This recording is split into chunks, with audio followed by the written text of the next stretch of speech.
Baik, selamat pagi. Assalamualaikum warahmatullahi wabarakatuh. Pada kesempatan ini saya akan sedikit menjelaskan bagaimana pengalaman saya sebagai seorang leader dalam melakukan sebuah digital transformasi.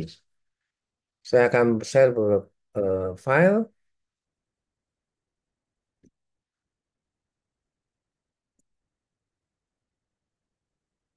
Baik, ini adalah sebuah case tadi yang saya lakukan terhadap apa yang sudah saya lakukan selama saya menjadi seorang leader.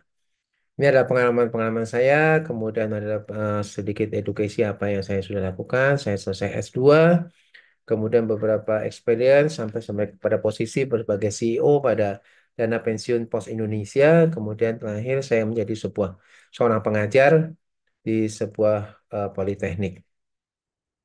Baik, kita ketahui bahwa seorang leader adalah orang yang tahu kemana arah jalannya, bagaimana mencapainya, kemudian bagaimana menunjukkan jalan tersebut. Jadi tidak hanya menunjukkan jalannya, tapi juga memberikan arahan harus bagaimana untuk mencapai tujuan tersebut.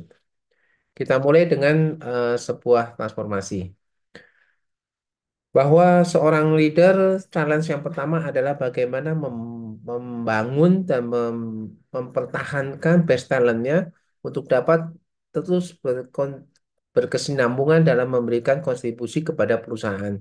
Nah, beberapa hal ini hal-hal yang menjadi paling penting, di mana 55% adalah membangun next generation untuk kepada langkah selanjutnya di dalam sebuah komunitas atau dalam sebuah perusahaan. Kemudian apa yang biasanya skill apa yang akan dilakukan seorang leader? Yaitu yang pertama adalah influencing, bagaimana mempengaruhi, bagaimana membantu seorang generasi berikutnya, next generationnya, untuk dapat bisa agility terhadap perubahan digital. Nah, di sini sebuah peran di mana seorang leader melakukan sebuah influencing. Kemudian adalah juga membangun yang kedua adalah membangun sebuah building talent. Jadi tidak hanya membantu di dalam pengembangan-pengembangan pribadi seorang next generation atau sebuah generasi, tapi juga membangun sebuah orang-orang yang bagaimana dapat memberikan eh, talent terbaiknya kepada organisasi. Nah, sebenarnya apa sih yang memicu sebuah perubahan? Kita selama ini selalu melakukan perubahan, tetapi perubahan yang paling frontal adalah akibat adanya pandemi COVID-19. Itu memberikan sebuah perubahan yang sangat fundamental, di mana perusahaan harus berubah pada saat itu juga. Jadi perusahaan pada masa COVID itu, kita bisa lihat, oh itu berubah karena CEO-nya. Bukan, tapi karena perubahan situasi, perubahan kondisi pada saat itu dengan adanya COVID-19 itu merubah semua hal yang tadinya dilakukan secara biasa-biasa, kemudian dia akan secara fundamental, dia akan merubah secara struktural, secara mental kita, bagaimana kita harus melakukan sebuah perubahan. Nah, kalau kita lihat di dalam kajian McKinsey bahwa perusahaan besar di dunia, 100 perusahaan besar, kebanyakan adalah berasal dari perusahaan US.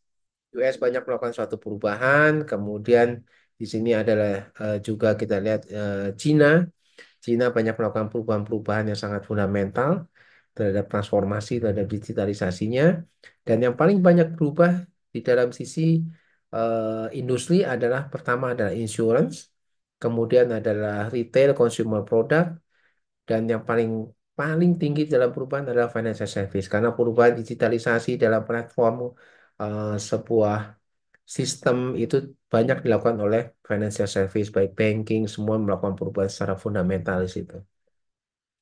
Kemudian kalau kita bandingkan Indonesia dengan beberapa negara tetangga, bahwa Indonesia masih kalah dengan Vietnam dalam melakukan suatu perubahan digitalisasi. Mungkin karena literasi terhadap teknologi di Indonesia juga sangat lambat, meskipun kita ketahui bahwa kita adalah subscriber dari cellphone atau handphone yang paling besar. Kita kita dengan jumlah 270, bahkan ada orang yang bisa punya dua nomor, kemudian dua dua dua platform, misalnya WA ada dua.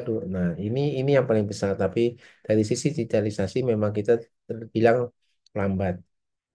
Kemudian Kalau kita bandingkan dengan tempat antara urban dan suburban, ternyata juga Vietnam paling tinggi dari sisi metro atau daerah-daerah urban. Di situ dia punya punya punya persentase lebih dari 70% ada di metro atau di kota besar. Kalau Indonesia hanya 44%. Kemudian Indonesia diprediksikan pada tahun 2035 akan mempunyai 9 juta digital talent. Nah, ini sebuah angka yang sangat besar dan milenial kita kurang lebih adalah 63 juta atau seperempat dari populasi. Nah, ini sesuatu yang akan memberikan dampak luar biasa terhadap perubahan digitalisasi. Nah, tapi kita juga harus ingat bahwa di dalam digitalisasi tentunya ada hal-hal yang positif dan ada hal-hal yang negatif. Di sini kita juga harus lakukan sebuah disrupsi, sebuah mitigasi bagaimana perubahan-perubahan ini akan mempengaruhi dari sisi produktivitas seseorang. Jadi kalau kita lihat bahwa dengan adanya digitalisasi itu membuat seseorang menjadi lebih malas, dia lebih suka diam di tempat. Nah, dia tidak banyak melakukan sebuah aktivitas yang sifatnya outdoor atau keluar. Kemudian dari sisi milenial juga dia akan merasa semuanya adalah harus cepat. Kemudian dia menganggap semuanya menjadi simple. Nah, jadi perubahan digitalisasi juga harus perubahan dengan culture. Jadi perubahan bagaimana kita meningkatkan engagement terhadap human capital kita, kemudian adalah sebuah culture transformasi. Nah, kemudian adalah teknologi, perubahan teknologi juga sangat luar biasa, perubahan proses bisnis dengan adanya perubahan teknologi, kemudian adanya transformasi dari analog kemudian kepada digital. Nah, sekarang saya mencoba memperlihatkan bagaimana waktu saya menjadi seorang pemimpin, bagaimana kita melakukan suatu perubahan. Pada saat awal kita hanya melihat bahwa perubahan hanya bersifat biasa saja, mulai dari website yang sudah biasa karena selalu memandang bahwa itu lebih mudah, lebih gampang, lebih.